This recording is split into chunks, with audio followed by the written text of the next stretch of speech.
Hello friends, welcome to Beehive. இன்னைக்கு நம்ம ஒரு சில இன்ட்ரெஸ்டிங் வேர்ட்ஸ் பார்க்க போறோம், that too with pictures, and அது மட்டும் இல்லாம அதுக்கான சென்டென்சஸும் பார்க்க போறோம். This is lesson number 147. Join me, let's get the ball rolling. First one, கண்ணாடி சில்லு, அதாவது உடைஞ்சு போன கண்ணாடி துண்டுகள். இதுக்கு இங்கிலீஷ்ல glass shards அப்படின்னு பேரு. நம்மள பெரும்பாலான பேர் சின்ன தம்பி படம் பார்த்துருப்போம். அதில் ஒரு பாட்டில் பார்த்தீங்கன்னா குஷ்பு இந்த மாதிரி உடைஞ்சு போன கண்ணாடி துண்டுகள் மேலே நடந்து போவாங்க. சின்ன வயசில் அதை பார்க்குறப்போ எனக்கு சர்ப்ரைசிங்காக இருந்துச்சு. இதை அப்படியே நான் இங்கிலீஷ்க்கு ட்ரான்ஸ்லேட் பண்ணுறேன். As a kid, I was surprised to see the actress walking on the glass shards. As a kid, I was surprised to see the actress walking on the glass shards. Next one. நம்ம எல்லாம் soap use பண்ணுவோம். அது கரைஞ்சி இந்த மாதிரி தேஞ்சு போயிடும். இந்த மாதிரி தேஞ்சு போன சோப்புக்கு ஸ்லிவர் ஆஃப் சோப் அப்படின்னு பேர். இதுக்கு ப்ளூரலில் சொல்லணும்னா ஸ்லிவர்ஸ் ஆஃப் சோப் அப்படின்னு சொல்லிக்கலாம். ஸ்லிவர் ஆஃப் சோப்ஸ் அப்படின்னு சொல்லக்கூடாது. இப்போது இந்த தேஞ்சு போன சோப்புலாம் இருக்கு இல்லையா, இதை தூக்கி போடுறதுக்கு பதிலாக நம்ம ஹேண்ட் வாஷ் பண்ண யூஸ் பண்ணிக்கலாம். ஸோ இதை அப்படி நான் இங்கிலீஷில் சொல்கிறேன். We can use the slivers of soap to wash our hands instead of throwing them away. We can use the slivers of soap to wash our hands instead of throwing them away. Next one, ஆட்டுக்கால் பாயா. ஆட்டுக்கால் பாயாக்கு இங்கிலீஷில் mutton ட்ராட்டர்ஸ் அப்படின்னு பேர். இப்போது ஆட்டுக்கால் பாயா இட்லிக்கு தொட்டுட்டு சாப்பிட்டா நல்லா இருக்கும் அப்படின்னு நம்ம சொல்கிறோன்னா இதுக்கு இங்கிலீஷில் mutton trotters go well with idlis. Mutton trotters go well with idlis அப்படின்னு நம்ம சொல்லிக்கலாம். இப்போ ஆட்டுக்கால் பாயாவும் இட்லியும் செம்ம காம்பினேஷன் அப்படின்னு சொல்கிறோன்னா இதுக்கு இங்கிலீஷில் mutton trotters and idlis are a great combo. Mutton trotters and idlis are a great combo அப்படின்னு நம்ம சொல்லிக்கலாம். நெக்ஸ்ட் ஒன், அச்சுமுறுக்குக்கு இங்கிலீஷில் ரோஸ் குக்கி அப்படின்னு பேர். இப்போ இதுக்கு ஒரு சென்டென்ஸ் பார்க்கலாம்.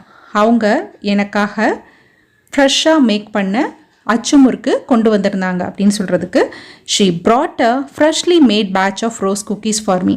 she brought a freshly made batch of rose cookies for me அப்படின்னு சொல்லிக்கலாம். இப்போது நம்ம தமிழில் ஒரு ஈடு 2 ஈடுன்னு சொல்லுவோம் இல்லையா, அதுக்கு தான் பேட்ச் அப்படிங்கிற வேர்டை இங்கிலீஷில் யூஸ் பண்ணுறோம். நெக்ஸ்ட் ஒன், கல்லாங்கட்டைக்கு நம்ம ஏற்கனவே மட்கர் அப்படின்ற ஒரு வேர்ட் ஷார்ட்ஸில் பார்த்துருந்தோம். அது வந்து சான்ஸ்கிரிட்லேருந்து பாரோ பண்ண வேர்டு இல்லையா. இப்போது சமீபத்தில் நான் இதுக்கான ப்ராப்பர் இங்கிலீஷ் வேர்டை பார்த்தேன். அது என்னென்னு பார்த்தீங்கன்னா இந்தியன் கிளப். ஸோ கல்லாங்கட்டைக்கான proper English word Indian club. இப்போது கல்லாங்கட்டையை சுத்து அப்படின்னு நம்ம சொல்கிறோன்னா ஸ்விங் த இந்தியன் கிளப் அப்படின்னு நம்ம சொல்லிக்கலாம். இப்போது உனக்கு இந்த கல்லாங்கட்டையை தூக்கி சுற்றுற அளவுக்கு தெம்பு இருக்கா அப்படின்னு கேட்குறதுக்கு are you strong enough to swing the Indian club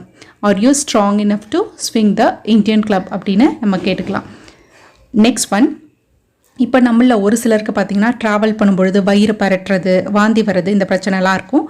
இதுக்கு இங்கிலீஷில் ட்ராவல் சிக்னஸ் அப்படின்னு பேர்.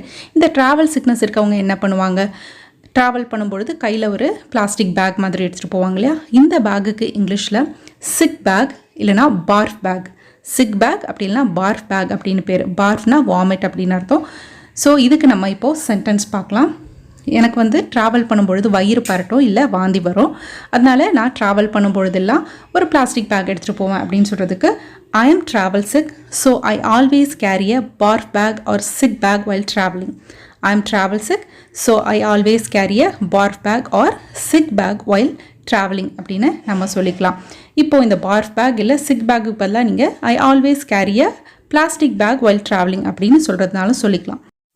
நெக்ஸ்ட் ஒன், அடையாள அட்டை கயிறு. அதாவது நம்ம ஐடி கார்டு போடும்பொழுது கழுத்தில் மாட்டுறதுக்கு ஒரு கயிறு போடுவோம் இல்லையா, அதுக்கு இங்கிலீஷில் லேனியர்ட் அப்படின்னு பேர். இப்போது என்னோட அடையாள அட்டை கயிறு அருந்து போச்சு அப்படின்னு சொல்கிறதுக்கு மை லேனியர்ட் காட் ஸ்னாப்ட் அப்படின்னு சொல்லிக்கலாம். That's it for today. Thanks for watching. Check out my other videos and do subscribe.